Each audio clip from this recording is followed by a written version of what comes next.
I was 3 years old, and I was modeling. I am the product of a stage mother Okay. who desperately wanted to be an actress but had no talent. And so she spent her life shoving me onto the stage. Wow. So I've never known anything else. And my childhood was pretty difficult because I'm dyslexic and I can't read. And so as we got older and I would be trying out for things, it was impossible. So it got to be more difficult. And a director once told me after he hired me to do a fabulous, huge leading role in a film in Toronto, and he said, never go in without having had the script ahead of time. Yes. Because he saw me try to read it, and then the casting director, thank God, knew that I had this problem and said, let her take it home. Yeah. And the next day, it was a whole other thing. 1968. Yeah, so I'm an old lady, and it was a long, long time ago. I can't remember what the part was. People assume that you're always going to remember your first role, Yeah. but I don't remember it.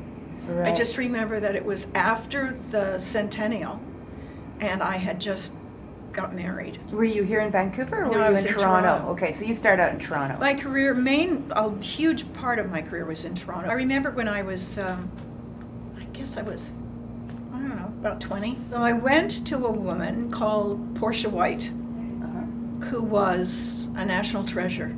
I didn't know it at the time. She sang at Carnegie Hall, and she was a trailblazer for her race. And she was just a magnificent woman. Her heart and her was as big as she was. You know, she was huge and wonderful. I sang for about a week. We had a week, and then I came back the next week, and she'd given me something to practice. And I opened my mouth, and her jaw dropped, and I didn't know what had happened. And she's, all of a sudden, she had taught me how to sing on the diaphragm. Wow. And out came 5 octaves and all this amazing voice that I had no idea was there. I mean, there are truck drivers driving around with Pavarotti's equipment. They just don't know it. Mm-hmm. And she knew it. She immediately started teaching me for free. She took me to the opera. She wanted me to become an opera singer.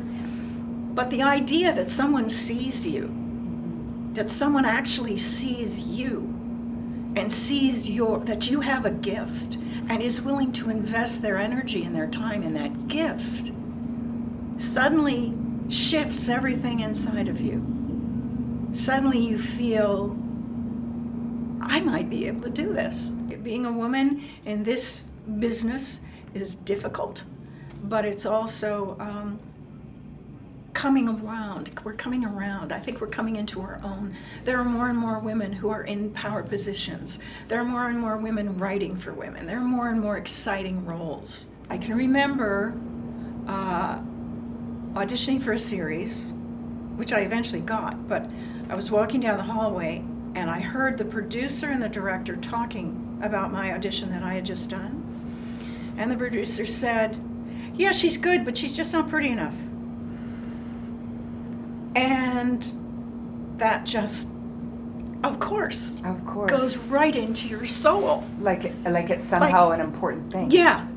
Like, yeah, you're good, but you don't have all the physical things that are necessary. And that's what happens to us. We are judged on a different curve. Vancouver has always been important to me. I don't know why, but it's always mattered. So we moved up here, and that's how I got here. But that marriage took me on a circuitous route to coming to Vancouver, which was the best thing that ever happened to me. Great. Yeah. Perfect. Fell into the union all by total accident.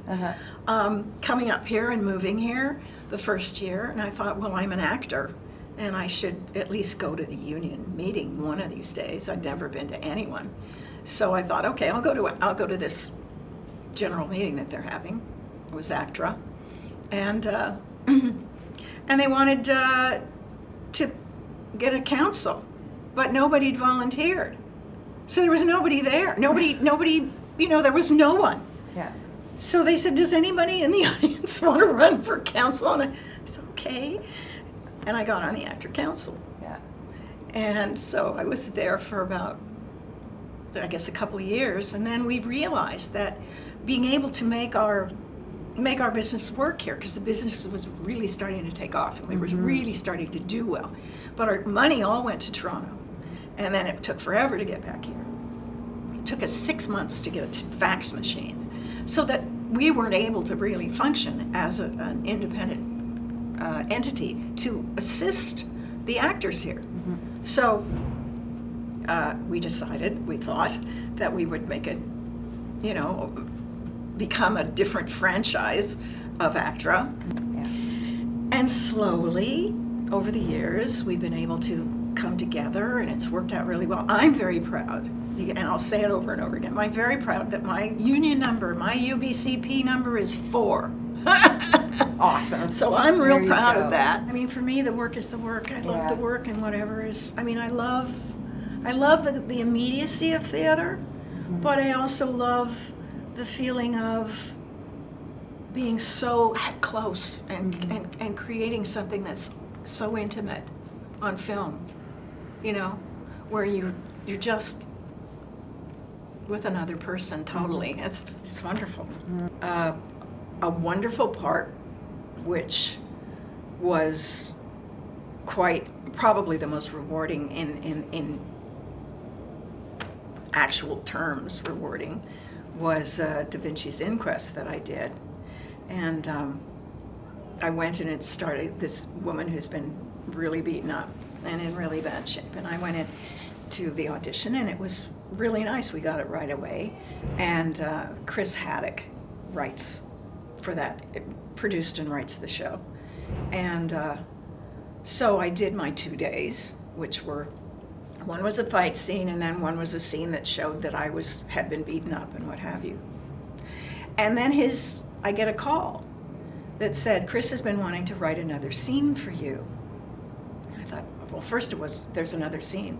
You have to go back. And I thought, what did I screw up? What did did I mess something up?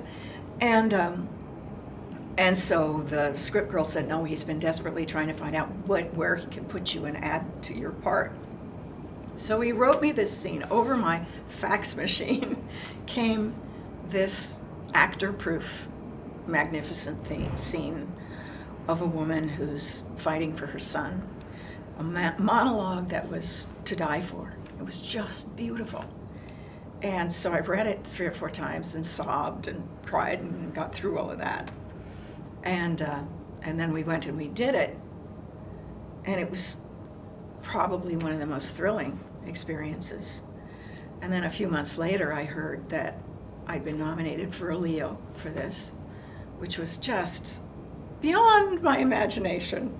So many beautiful young girls, so many wonderful women, so many people, and I love them all so much.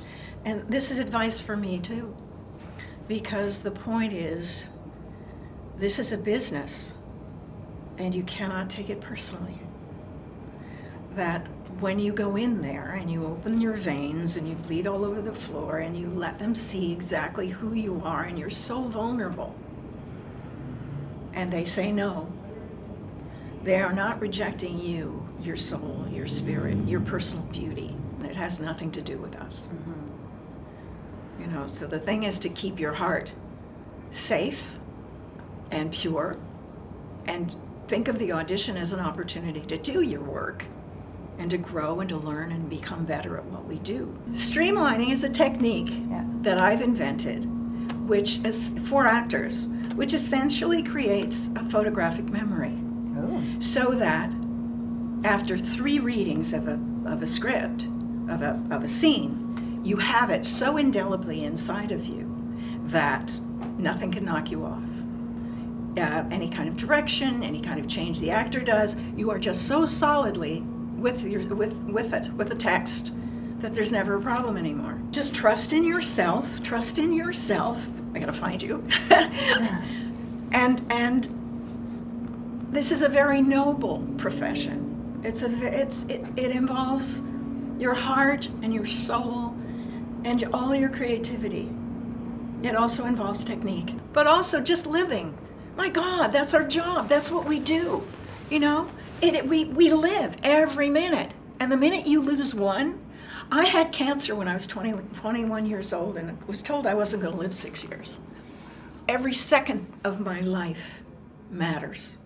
This is the most important moment of our lives right now because it's the only one we've got. And so we must make it full and rich and full of all the good stuff that we can. You know, that has to do with your own personal integrity as a person.